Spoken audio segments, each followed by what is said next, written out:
Well, it is the season of love, Valentine's Day. And what better thing to get that special someone in your life than a nice bar of naturally silky soap. In fact, get them a subscription box. You know, they're gonna love that. It doesn't have to be every month, or it can be. Great smelling stuff. It's super easy. You don't have to go out and look for soap. Nobody wants to do that. It comes right to your house. And also, you get a free gift if it's your first time. Don't use the promo code. Apparently, there's an area that has a promo code. Doesn't work. Just let them know. Say Goodnight Kevin sent you, or Kevin or something, and they're gonna hook you up with a free gift. So go ahead, check that out. Let's get into the review.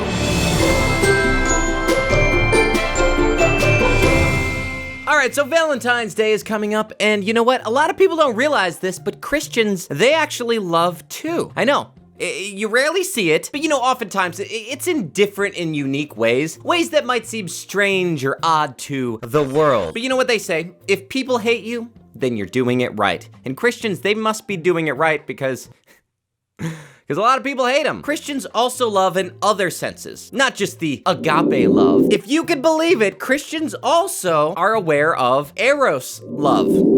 I know. Well, since it's Valentine's Day, I thought it would be a great idea to watch a movie that a lot of people have been suggesting to me for quite a long time. And this movie is dedicated to teaching us exactly what that kind of love is to Christians. One thing I've learned while doing these reviews, it's that movies that are dedicated to teaching me stuff, definitely the best kind of movie. So are you ready to learn what true love really is? Then grab your popcorn and get ready for my review of Princess Cut. So the movie begins with what I can assume is an audience member of this movie digging their own grave. I think this is Miles Peterson, a man who had it all. Still, something was lacking. All right, so he's burying this box, kind of. He's more just moving a little bit of dirt and then putting it a few inches into the ground. Someone is bound to find, you know what? Never mind, who cares? Let's just get into the movie. Princess Cut! Princess Cut is a type of diamond, obviously, but part of me wonders if maybe, just maybe, that represents something else. I am a princess. All girls are. So we start off and our main character is looking at engagement rings. How much is that one? Oh, that one is $12,000, I believe. It's probably one of the worst salespeople I've ever seen. But before she could try on this amazing Princess Cut ring, her friend makes her leave the store. Come on, Grace. We haven't got all day. So her name is Grace. Of course. And you might care about that, but what you're probably sitting here wondering is, what's her relationship status? Well, fortunately, the movie lets us know through this little conversation. Until he puts a ring on that finger, you gotta keep your options open. No, Stuart. Today's 15 months. Are you serious? And get this. He says he has something special to tell me tonight over dinner. Ooh, maybe he's gonna pop the question. Yeah, duh. That's what she was implying. Why was her friend pushing her to leave the store if they're not even riding in the same car? Is it so that they could just have this conversation and we could learn all this information about the main character? Is that what it is? Is that what it is? My parents love country living. Oh, dang it. I thought we were safe from voiceover. You tricked me, movie. I had my guard down and you hit me with this. Wow. You want to buy a hand? I already have one, thanks. Just one thing missing. A serial killer in town. You're gonna love this place. Yes, sir. I believe I will. So back at home, Grace is hanging out with her doormat mother. You would not believe the rock I saw today. A full carat. Princess cut. Come help me pick out my dress for tonight. Whoa, she really does act like a princess, doesn't she? Ooh, you leaped a bunch of mushrooms. I'm so impressed. You got kidnapped by something that goes on this salad. We then learn a little bit more about her awesome boyfriend. But really, we're learning about how shallow Grace is. What do you like about Stuart? He's really cute and fun and smart. I knew a guy like that once. He was Donald Trump. Got him. What happened? One of the worst dates I ever had. How about this one? Woo, girl! Now, are you sure that dress isn't too flashy? Then we Princess Cut over to her riding on a four-wheeler up to her dad. Daddy. This guy he's in like a Kendrick Brothers movie, isn't he? I can't remember, but I'm sure I've made fun of him before. So we'll move right along. He's out here thinking about philosophical things related to his harvest, and she wants to come along and just talk about how she wants to move out of the house. Grace, just look at this land, our land. This land is your land. Sorry, I shouldn't sing. At least that communist kid who always comments on my videos, he'll appreciate that I sang that song. And you'd give all that up for some college jock? I can't marry the farm. Is she not allowed to move out until she's married? Is that the rules here? As an adult now, as a grown-up, finally, if that was one of my options, I might have put off getting married just so I wouldn't have to pay all these bills. That sounds like a good economical idea. You'd be surprised what you could learn about love from a soybean. Soy boy. Oh wait, that's Javi's boss from Courageous. I remember now. I have made fun of him. I'll have to walk her down the aisle one day, but he better be a really good man. Why would you want a good man to be stuck with this ungrateful chick? Why would you wish that on somebody? All right, cut back to the house because it's time for dinner. Well, that is a good-looking rotisserie chicken from Walmart. Stuart's picking her up at 7. Why can't he just come over here and eat with us? And would you have wanted to do that when we were dating? You're right. I never wanted to eat with you whenever we were dating. She's getting too emotionally attached. Do not fall in love with your boyfriend of 15 months. It's a bad idea. Dating isn't about love. But then she gets a phone call from Stuart. Stuart? Where are you? What? Yeah, I'll meet you there. Something the matter? He's in the hospital after a car accident. How could he do this to me? He just wants me to meet him at the diner. So she goes on her date with her boyfriend, Michael Phelps. It's not really Michael Phelps, but it looks a little bit like him, right? No? Okay, fine. But it looks like Stuart isn't at the diner by himself. I thought we had a date. Oh, them? They're just college buds. They won't be in town long. They won't be in town long. You mean like they're gonna leave right now so that we can have our date? Because if not, then you're probably in trouble. It turns out her parents were basically pretty much right about her boyfriend. He does not know how to treat a woman like a princess at all. This one right here. He's a real loser, to be honest with you. So Grace, after 15 months of dating this guy, she has finally had enough. Stuart, I thought you had something special you wanted to tell me. I do. We're engaged. Congratulations! Hold on. What? What is... This doesn't make any sense to me at all. She thought that he was She thought that she was dating this guy for 15 months and he didn't know that he was dating her? Was the fiance not tipped off whenever this girl shows up and says, hey, I thought we were on a date? Don't you think the fiance would have had, I don't know, maybe something to say about that? Like, what do you mean we're just friends from college and we'll be gone soon? Who is this girl? This movie is so dumb already and it's not even 10 minutes into the film. Whew. All right. I'm sure it gets better though. So hurt and distraught by this horrific situation, Grace comes home to tell her parents. What happened? I watched him with his ring on another girl's finger. Why does this keep happening to me? This keeps happening to her? How? How does this even happen one time? If this keeps happening to you, you're doing it wrong. Unless your parents like intentionally raised you to be the most naive person in the world. Oh wait, maybe that is what happened. You need to learn how to DTR. He should know if you guys are boyfriend and girlfriend. All the guys around here are total jerks. Even I'm a jerk? Sounds like the Lord kept you from a big disaster.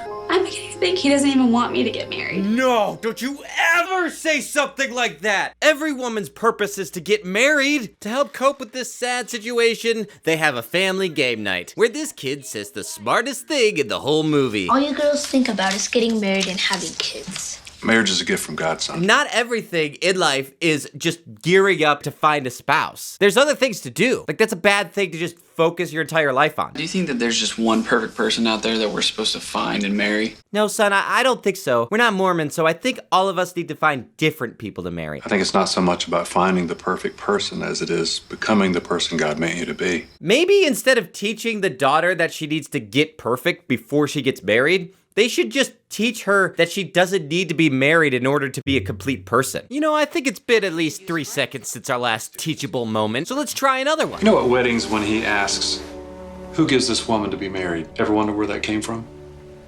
Hadn't really thought about it. I'm a woman. I don't know how to think. Jeremiah 29:6. Fathers give their daughters in marriage. After reading the chapter, it really doesn't seem like that's what this verse is referring to. It's not so much prescriptive, but it's descriptive. God is telling the people of Israel, while they're in captivity, while they're in exile under Babylon, that they shouldn't stop getting married and they shouldn't stop having kids. For the culture at the time, obviously, the terminology would be give your daughters to be married, because it was just kind of a given that fathers gave daughters to be married. It's a cultural reference, meaning don't stop your kids from getting married just because because you're in exile, because eventually you guys are gonna be free and you want the nation of Israel to continue. Who am I going to give our daughter to? Most young men today have no clue what it means to be a man. Yeah, that's real rich coming from a soy farmer. Duty calls. Ew. Don't worry about men not knowing how to be men. Sounds like she doesn't know how to be a lady. So as he's reading through the paper, he realizes that, get this, the Sun has taken out an ad in the classifieds and he's trying to marry off his sister. Pretty girl. Makes great mac and cheese. We need a good man to come and get her. Kenny said the way to a man's heart is through his stomach. So we get a beautiful little montage of all these men coming to the house wanting to get with the sister. Hi, is it here? I mean, is she here? Oh look, it's Tori Martin. Hey Tori. I'm here for the macaroni and cheese. And the girl that needs taken away. She's in a runaway. You really took my... What is this? Your daughter? She might need these when she... This goes on for a very cringily long time. All right, so we cut over to this girl we've never seen before, and she's looking for someone on the phone, so... Clint Masters? Great, thank you. What an interesting scene, movie! I'm sure we'll get back to that eventually. But for now, let's cut over to Grace with her secular friend who gives her some sage relationship advice. If you're ever gonna nab a hot guy, you need to get a new wardrobe. Stop dressing like your mom. Look, if you're trying to signal to guys that you're interested in guys, you need to dress like me, because my wardrobe is clearly signaling to Ben that Ben is what I'm interested in. Clearly. Here comes the... But when she goes up to get her coffee, who is working at the coffee shop? Rings. You were after the big one. I'm Jared. Oh, he went to Jared? Oh, no, he is Jared. Thank you for reminding me of the most horrible day of my life. Will you please stop following me? Take it easy. We're practically old friends. How did you get from the jewelry store to here? Just like more my style. Much more romantic than helping couples pick out their rings. What? He didn't say it was more romantic, he just said it was more his style. This girl has a one-track mind. I've stood behind that counter and watched people fall in love over coffee. It can happen anywhere, anytime, and maybe even to us. But you hardly even know me. Something I'd like to change. Dude, creepy, what? So she gets up to leave, but of course he follows her. Guys out there watching my show, if there are any, it's mainly women who watch my show. I'm lying, it's mostly men, but also some great girls out there watching. Thanks so much. Some advice for everyone, actually. Don't ever do this. This is too forward. You're gonna get pepper sprayed. Would you think it too forward if I called you? If you mean more forward than you've already been, I don't see how that's possible. All right, well, the whole family decides that they're gonna go over and meet their new creepy neighbor. Thought we'd all give them a warm Carolina greeting. Jim Anderson. Clint Masters. This is my favorite. Thank you so much. Oh, look, it's that guy who we saw moving in. Was he the guy who was burying something in the park? I can't remember. I'm just gonna assume that halfway through this movie, it's gonna take a dark turn and this guy's gonna become a serial killer. Everything so far that he's done is very serial killer-esque. Made quite a few changes to the place. Hope they're all good changes, ma'am. Yes, I didn't mean to imply that they weren't. Please, don't hit me. I'm so sorry. Did you get rid of that old stove? Not yet. It burnt some of my best scones. Yeah, but they made good target practice. Ha ha ha ha! So you're a doctor? Yes, hope to have my own family practice one day. Excuse me, son, but family is not something that you practice at, all right? You either do it or you don't. You look so young to be practicing medicine. Believe it or not, I'm 28. Should we take that again? He accidentally said 28. I think he meant to say 38, right? So now there's two guys in her life. Which one will she choose? Trick question, she doesn't choose either of them. Her dad will. No spoilers, all right? Well, this is the moment that Grace's dad starts to fall in love with Clint. I admire your dedication. And your bone structure. Grace must be very proud. Thank you, sir. So the college-aged Grace goes to tell her dad about this new boy she found at the coffee shop. I met a guy at the coffee shop the other day. At first he kind of teased me, but then he was really nice and helped me out. I bet he did. That's my favorite line. I want to meet this guy before you go out with him. I'm not a child anymore. And then more guys come to the door. Whoa, boy. I'm here about the ad for the pretty girl who can cook. The first time I was like, well, this is the funniest thing that'll ever happen. But the fact that they're doing the joke more makes it even more funny. Wait a minute, let me see that. Drew, this way, putting my hands on you! Well, just as we thought, that the whole conflict of the movie was just gonna be trying to find a guy for the daughter to marry, well, in walks this evil bad guy. Ooh, conflict. I'm real excited to see where this storyline goes. Nigel Livinggood. Living Good? Yeah, because that's a real last name. I'm gonna look it up. No, Living Good isn't a real name. I sold a home in this area and saw this fine piece of land you've got here. It's not for sale. How about that fine piece you call a daughter, huh? Eh? I'm prepared to pay handsomely. So if you can believe it, this guy, he wants to pay a more than reasonable price for land that the guy who owns it can't afford to pay for. What a jerk! Standing offer. Get off my land. And so, we never see that guy again in the movie. That's right! Just as you thought this movie was gonna be the classic save the family farm from the greasy bad guy storyline, the movie says, who cares about that? We gotta focus on which boring, creepy guy this daughter's gonna get married to. That's what we're here for. That's what it's all about. What are you doing here?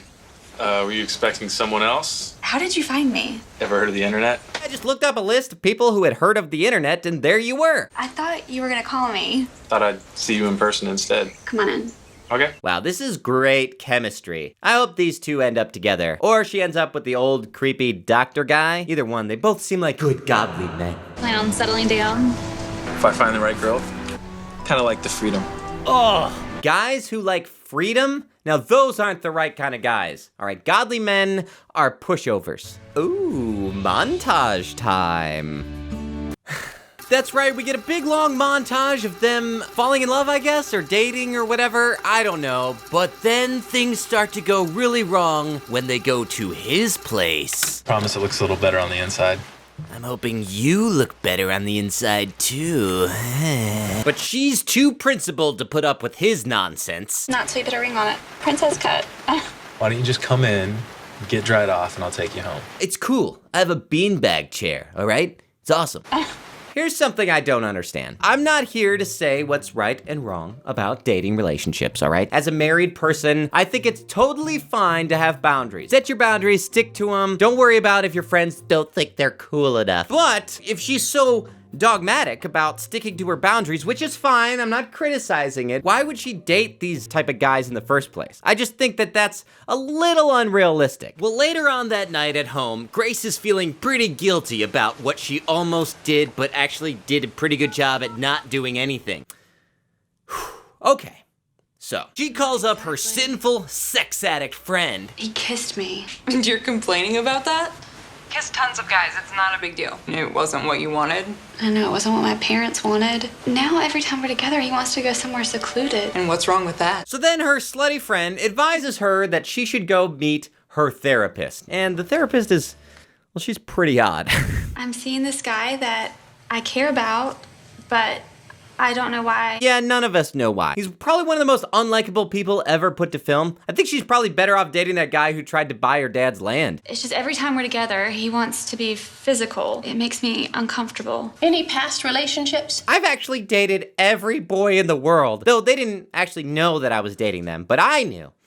It makes me feel wanted, but when he starts touching me, I feel guilty. Okay, all right. So what you're saying is, you like the feeling you get whenever he indicates that he wants to have sex with you, but you want to make him feel guilty whenever he actually tries to have sex with you. I believe there's a name for girls like you. Grace, what I'm... So as you probably guessed by now, this therapist gives her the worst advice that I've ever heard. You do want to get married, don't you? Yes, more than anything. Then you need to facilitate the breaking down of barriers. Are you suggesting that in order to overcome my inhibitions, that I first live with this guy before being married? So what you're suggesting is I go live with the guy who attempted to force himself on me against my will? What kind of woman is this? That wouldn't be right. Well, how will you know if the shoe fits unless you try it on? I suppose this is probably what people who make a movie like this think that a secular therapist would advise doing. I think it's really funny whenever people try to make movies about things that they obviously don't struggle with themselves. The people watching this movie aren't dealing with dating the jerk football player or going to some weird secular therapist. That's the stuff that's super easy to spot and avoid, especially if you're some homeschool Christian girl. The girls like the girl in this movie, the people watching this movie, are more likely to be dating manipulative Christians or going to to counselors that are power-hungry, legalistic pastors. Those are the stuff that these people need to be warned about. Guys who play the God card, they need to be taught to think for themselves, because for every good guy in church, there's like 10 fake ones. Hashtag not all guys in church. I'm just saying that there are wolves in sheep's clothing, and those are the ones who are really hard to see. What an odd little girl. But then, Grace's little brother, Drew, gets hit by a truck. Fortunately, the doctor is close by, and like a real doctor, he comes up and asks him like 20 times if he's all right. You okay? Is he all right? So Grace kind of takes this as like a sign from God, I guess? I'm sorry. I guess God made that little boy get hit by a car because she's been kissing her boyfriend. So filled with guilt, she runs home, and her mom comes in to find out what's the matter. Everything's a mess. How does somebody named Grace live with such guilt all the time? It really hurts my heart. He started stroking my hair, and he kissed me, and he wouldn't stop. I was so confused. I hate this. I love you. Well, these parents really, they screwed her up a lot. So she tells her mom what's going on, and her mom sits there nodding for about 5 minutes, after which she gives her the great advice of, I think your father may have some answers. I'm just not smart enough to give you any advice myself. Like, this is exactly the type of thing that moms do need to be there for their daughters for, I would imagine. I don't know. So they go to confess her sins to her father. Grace has something she wants to share with you, and we can use your wisdom. He's pushed our relationship to be much more physical than I know is right. It's so funny how passive she is about all of this. She's like just a computer without antivirus. She's just naively dating any guy who comes along, you know? What else is she supposed to do? She has no individual agency. She can't think for herself. Of course we forgive you, honey. In fact, we liked it whenever you were out of the house for a little bit, you know? Your mom and I could have some alone time. Your mother and I want to protect you from having your heart broken again, from having any more regrets. We're going to build a bubble around you, and you're going to live in it for the rest of your life. I think the answer's been right in front of us all along. Soybeans? Give Jared a few of these, and he won't be interested in you anymore. He'll be a low-T soy boy in no time. You're trying to get a harvest before you've planted the seed. Stop trying to find love and let God bring love to you. You're not talking about an arranged marriage, are you? No, princess. I mean, basically, but no. Why would you ever think that? Who you marry is a decision you're going to have to make yourself. But I'm here to help you, if you'll trust me.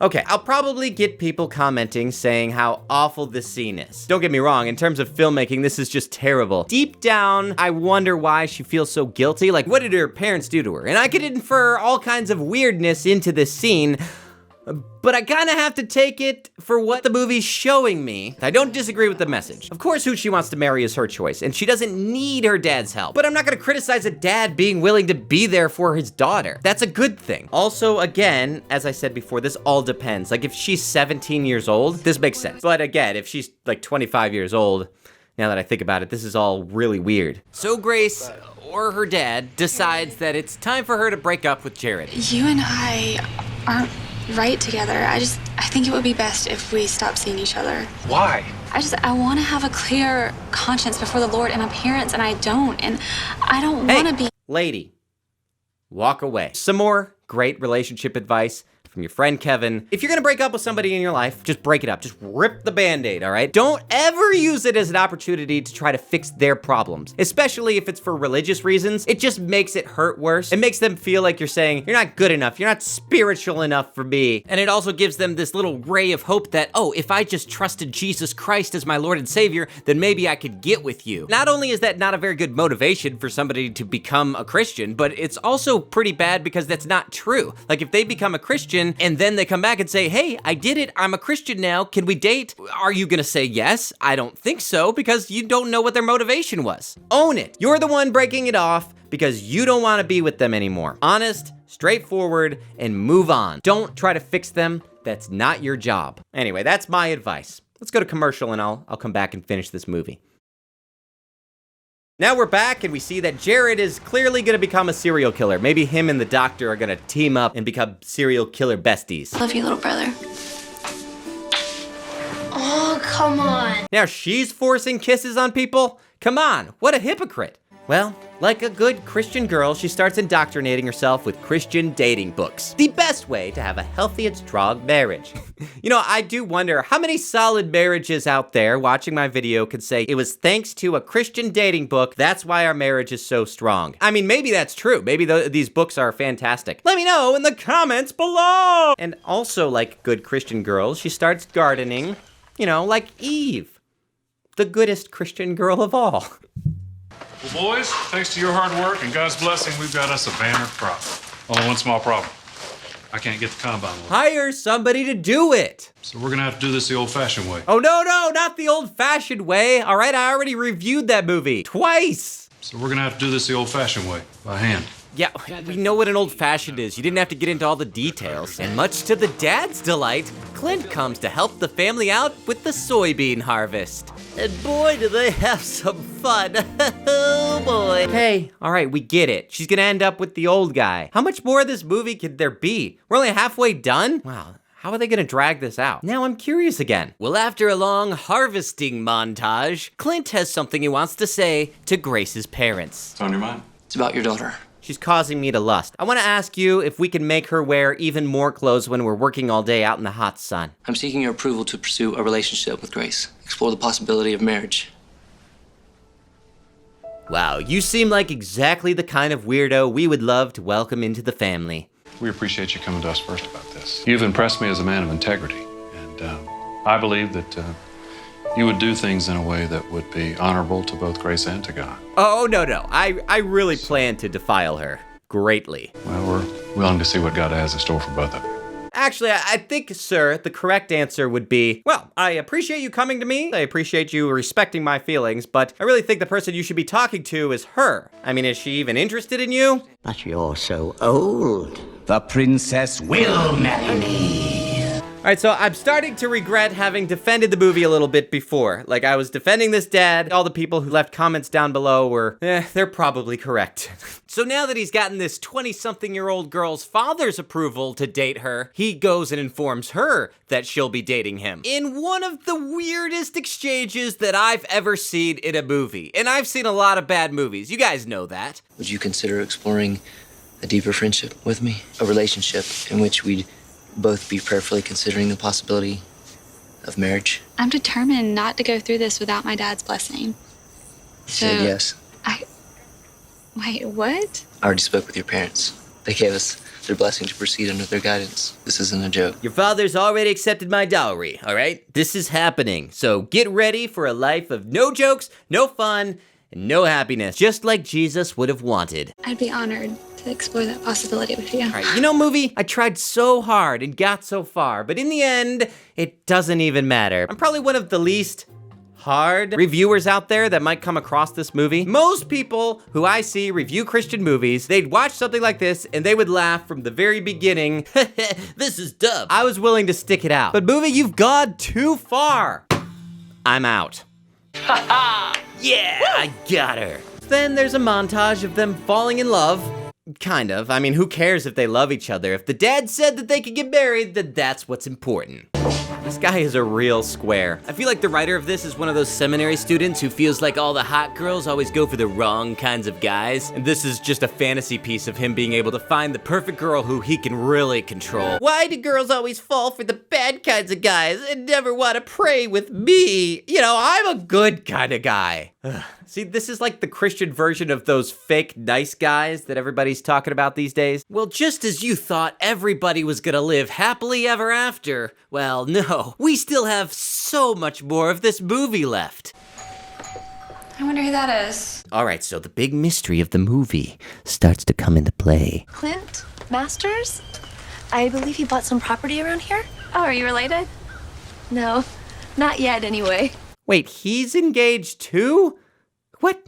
How does this keep happening to her? What? Mr. Anderson, this is Brooke, a friend of mine from back home. Nice to meet you. Hi. Any friend of Clint's is a friend of ours. So not realizing who she is, they invite her to stay. You can stay with us. But will things get too tense? This leads Papa Bear to have questions. Now tell me about Brooke. Mr. Anderson, Brooke and I used to be in a relationship. I even had the ring. It just wasn't right, though. Neither one of us had our priorities straight. Well, I thought you were as pure as the driven snow, Clint. So I broke it off with her and I buried the ring. Yet here she is. You know, I thought whenever you broke up with the girl, she just stopped existing. Everybody improv and go. He's found some dinners. That's great. So what brings you to North Carolina? Oh. Just looking for something I lost. What's happening right now? Okay, so this goes on for quite a while. I'd like to get to more conversations about the crop, please. I would like to host a harvest festival. Yes. What is a harvest festival? Well, it's like Halloween, but for Christians. We invite the community to come and share a bountiful feast with us in celebration of our harvest. Oh. So you give it all away? But if God has blessed us with so much, we should use it to bless others. What a strange idea.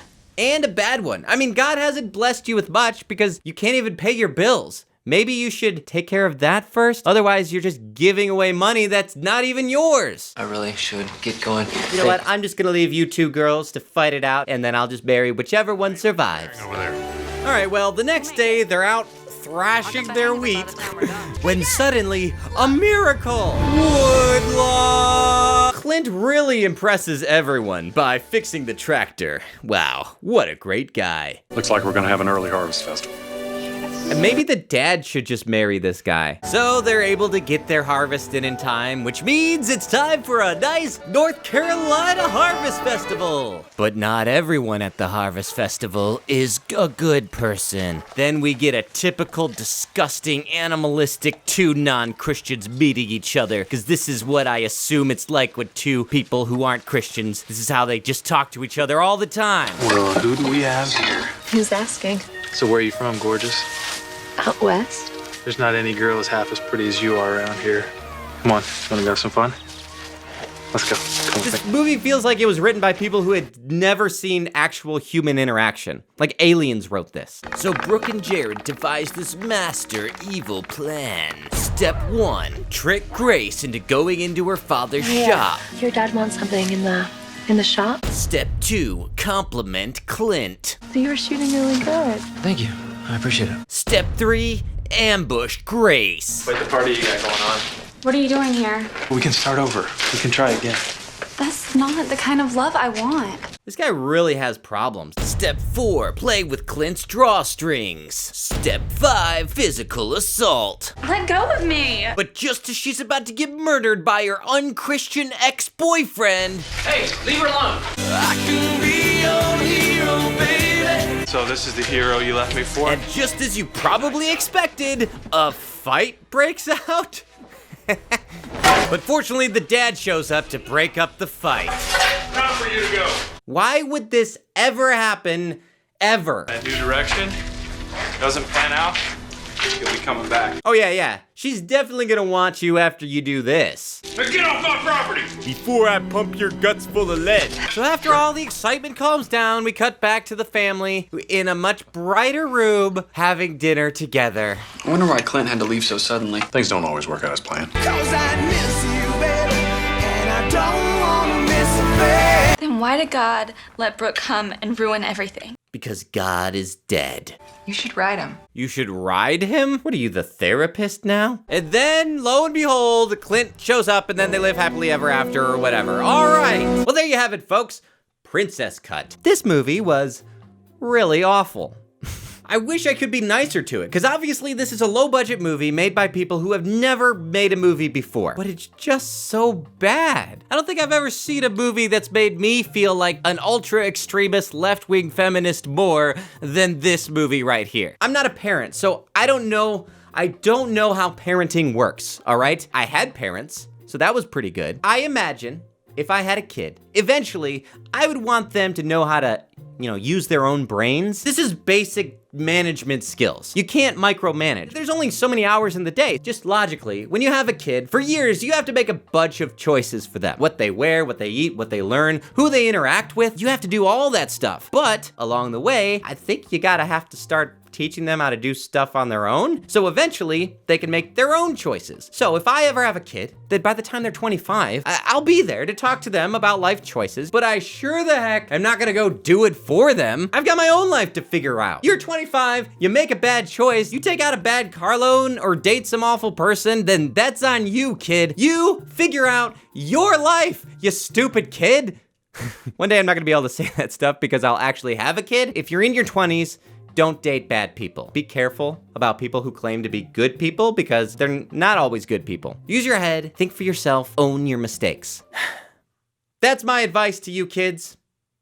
That's all I gotta say. I'm Kevin, holding Christian movies up to the same standard as other films. Good night. Big shout out to my Patreon supporters who are a huge help in keeping this show going. Thank you so much. Brendan Neely, John Duffy at youtube.com/nextlevelstuff, Midle's Vlog, which is a short film that you can check out over on Pascal Schmidlin's channel, The Religious Nut and Hellbound Center podcast, Jacob and Emily Rugrock, and Amanda Stewart. That's all I gotta say for today. I'll talk to you all later. Good night. We invite the community to come and share a bountiful feast with us in celebration of our harvest. Oh.